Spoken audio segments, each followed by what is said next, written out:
Assalamualaikum warahmatullahi wabarakatuh. Salam kebajikan untuk kita semua. Selamat sore kepada Dewan Juri yang terhormat dan tim pemerintah yang saya hargai, serta rekan-rekan semua yang saya hargai pula. Saya Zahwati Tania An Umila, perwakilan dari SMA Negeri 3 Tegal. Pada kesempatan kali ini, saya akan membawakan mosi, yaitu bahwa pejabat pemerintah dilarang menggunakan pengaruh media sosial atau influencer dalam mensosialisasikan kebijakannya. Humas pemerintah mempunyai tugas menyampaikan informasi tentang program, kebijakan, serta kegiatan pemerintah, baik yang sudah, yang sedang, dan akan dilaksanakan oleh pemerintah. 3 diseminasi informasi yaitu melalui yang pertama, above the line, yaitu diseminasi melalui media mainstream seperti radio, TV, dan media cetak. Yang kedua, through the line adalah diseminasi melalui media online atau media sosial seperti WhatsApp, Facebook, Twitter, YouTube, Instagram, dan lain-lainnya. Yang ketiga ada below the line, yaitu diseminasi melalui media tatap muka, media luar ruang, pertunjukan rakyat, seminar, dan lain-lain. Mengingat pengguna internet saat ini berjumlah 54,68% dari penduduk Indonesia menurut APJII tahun 2017 yang sebagian besar menggunakan media sosial.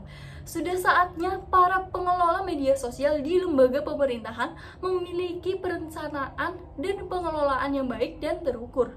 Konten-konten yang dibuat oleh lembaga pemerintahan mempunyai tuntutan yang tinggi karena merupakan representasi negara dan organisasi.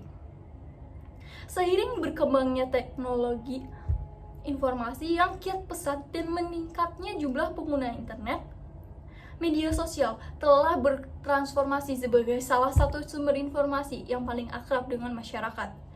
Berdasarkan survei Asosiasi Penyelenggara Jasa Internet Indonesia atau APJII, penetrasi jumlah ini meningkat 10,5 juta atau sekitar 7,9% dari 2016, yaitu 132,7 juta.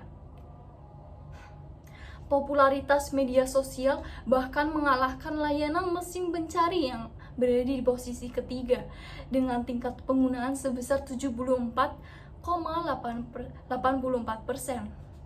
Alasan saya tidak setuju adalah karena dalam mensosialisasikan kebijakan menggunakan influencer, faktanya jangkauannya lebih luas, terutama di kalangan milenial.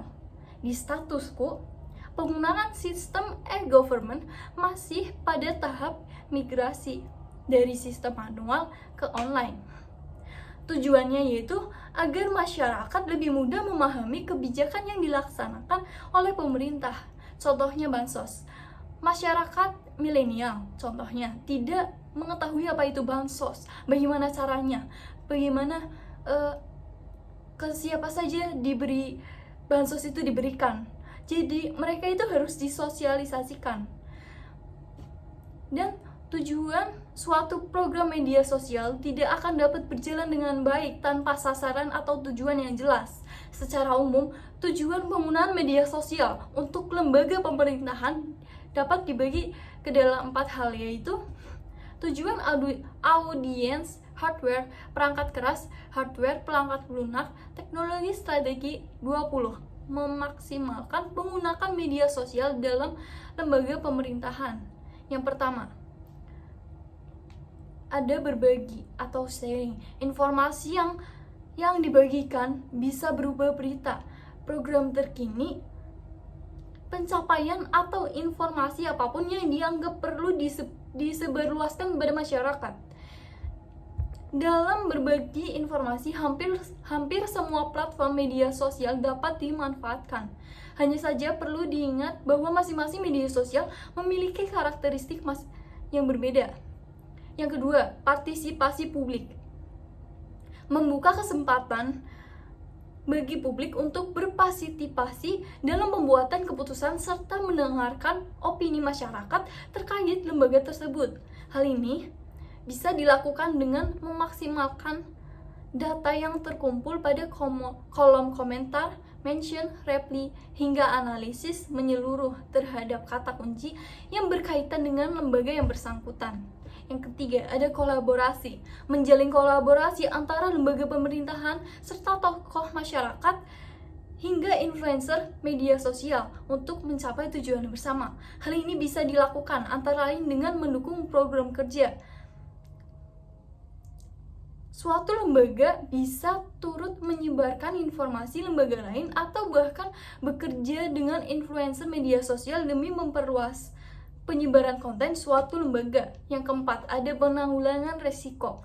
Menggunakan media sosial sebagai perangkat aparatur pemerintahan tentunya bukan tanpa resiko.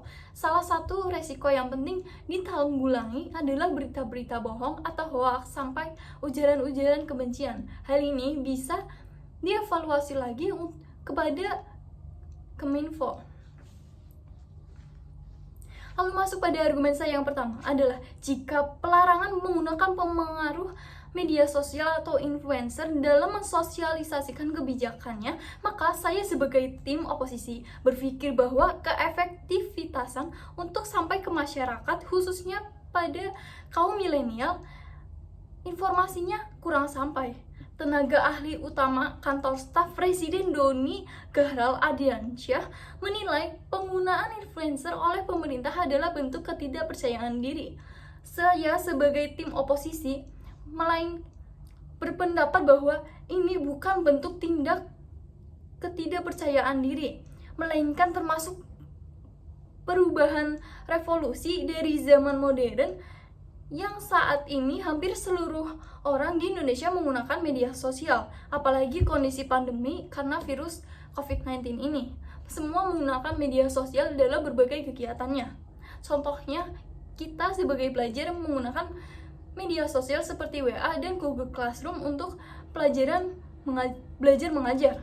Yang kedua, masuk subargumen yang kedua, lalu banyak kritikan tentang efektivitas pelanggaran influencer. Kita dapat menggunakan media sosial serta bersama influencernya yang paling banyak diminati oleh masyarakat untuk dilihat sehingga masyarakat lebih tertarik karena penggunaan influencer tersebut. Maka dari itu kesimpulan dari saya, dengan menggunakan pengaruh media sosial dalam mensosialisasikan kebijakannya yang sangat bermanfaat sekali dan dapat berpengaruh banyak kepada masyarakat, maka dari itu saya sebagai tim oposisi sangat tidak setuju dengan adanya mosi ini. Terima kasih.